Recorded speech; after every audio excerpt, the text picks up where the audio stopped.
Bonjour tout le monde, je suis contente de vous retrouver pour une nouvelle vidéo. Aujourd'hui, une nouvelle peinture abstraite avec un fond que je vais texturer avec du gros sel et du gesso. Voilà, j'espère que ça vous plaira. Alors pour commencer, je vais faire la texture de ma toile. Donc pour ça, je vais mélanger un peu de gesso avec du gros sel. Alors c'est à vous de voir pour la quantité de sel. C'est à vous de voir si vous voulez beaucoup de relief ou seulement quelques grains par-ci par-là.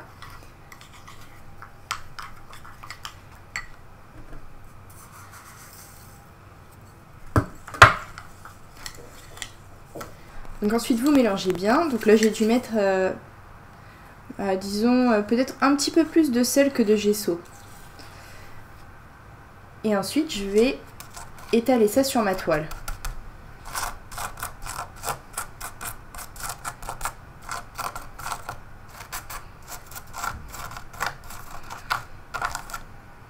Alors attention, il faut quand même mettre suffisamment de gesso pour coller le sable à la toile. C'est ça, c'est le gesso qui va servir de colle au sel évidemment. Donc si vous n'en mettez pas assez, ça va se décoller. Déjà là, il y aura probablement quelques morceaux qui vont se décoller quand ce sera sec. Mais la majorité devrait rester accrochée.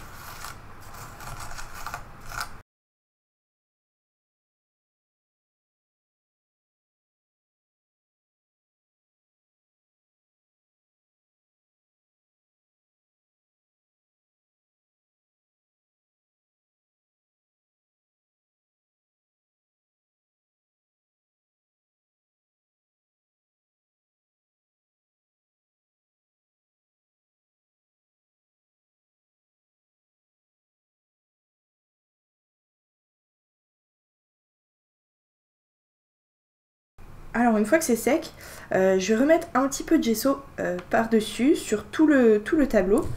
Et donc je vais juste tapoter comme ça. Et donc ça va me faire des petits reliefs même là où il n'y a pas le sel.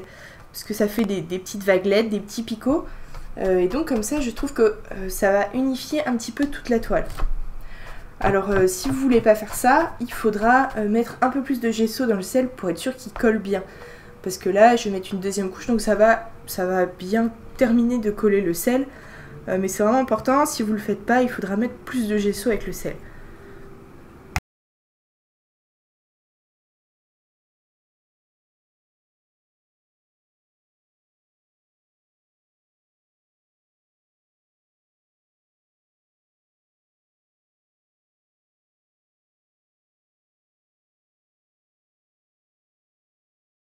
Alors, j'ai mis une bonne couche de gesso pour être bien sûr que ça accroche. Il faut que ça fasse des petits reliefs un petit peu partout. C'est léger, mais c'est pas grave, ça va bien avec le reste. Et puis, une fois que c'est sec, là, pensez à bien passer votre main un petit peu partout pour décoller les morceaux de sel qui ne seraient pas bien accrochés. Donc là, l'avantage du sel, c'est que tous les cristaux n'ont pas la même taille ni la même forme, et du coup, je vais avoir plein de formes différentes quand à la fin, je vais passer mon couteau dessus. Alors maintenant, je vais peindre par-dessus. Donc j'ai fait une forme un petit peu diagonale, et je pense laisser du coup les deux côtés plutôt blancs. Donc je vais commencer par là. Et puis je vais ajouter du gris à mesure que j'avance vers le milieu.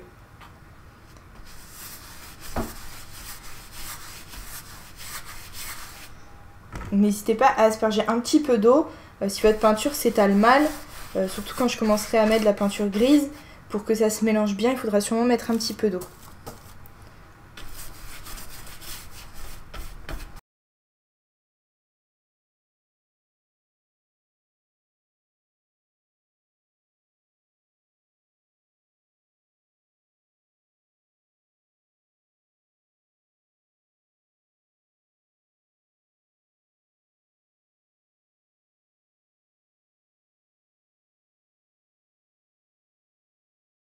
Alors, quand vous arrivez sur le sel, il faut bien tapoter avec votre pinceau pour être sûr que la peinture aille bien partout. Et puis le regarder un petit peu sous tous les angles pour voir s'il ne reste pas de trous blancs que vous n'auriez pas vus.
Alors là, ce que je fais, c'est que je mets une couleur assez sombre dans le sel.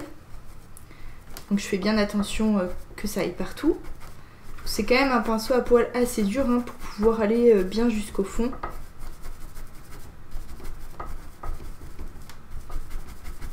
Et ensuite, avec un pinceau plus clair, je repasse dessus. Et donc, comme je fais que passer tranquillement mon pinceau, ça n'atteint pas les parties plus profondes au milieu du sel. Et du coup, ça laisse apparaître seulement à certains endroits la peinture plus sombre.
Alors maintenant, je vais ajouter de la peinture noire pour faire des contrastes.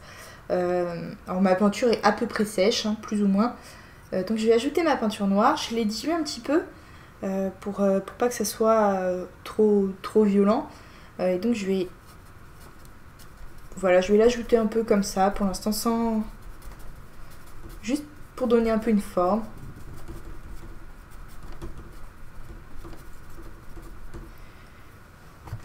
Ensuite, j'asperge un petit peu. Et ensuite, avec un pinceau propre, je vais étirer un petit peu la peinture.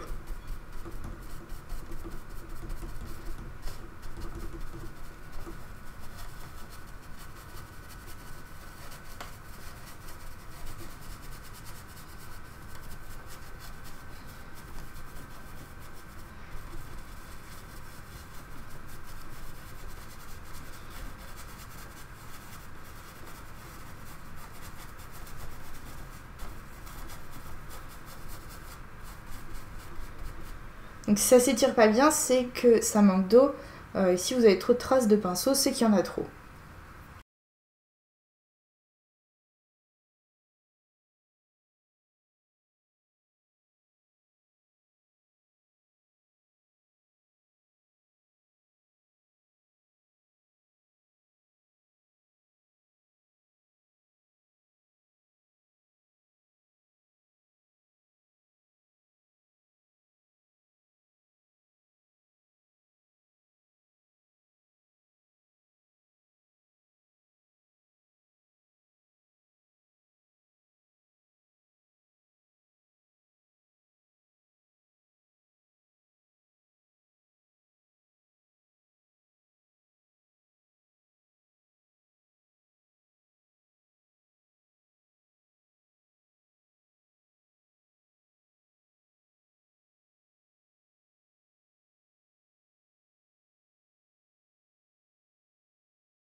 Alors maintenant je vais ajouter la peinture sur le sel avec un couteau. Alors vous pouvez aussi le faire avec un pinceau, il n'y a pas de problème, vous mettez pas trop de peinture, vous mettez votre pinceau à plat et puis ça fera pareil.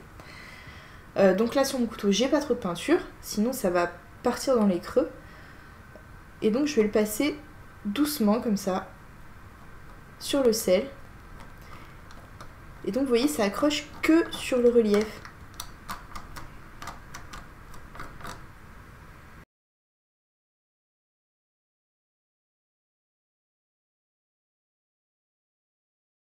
Si vous en mettez à côté, bah, vous mettez un petit coup d'eau et puis vous pouvez estomper la peinture.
Alors voilà ce que ça donne.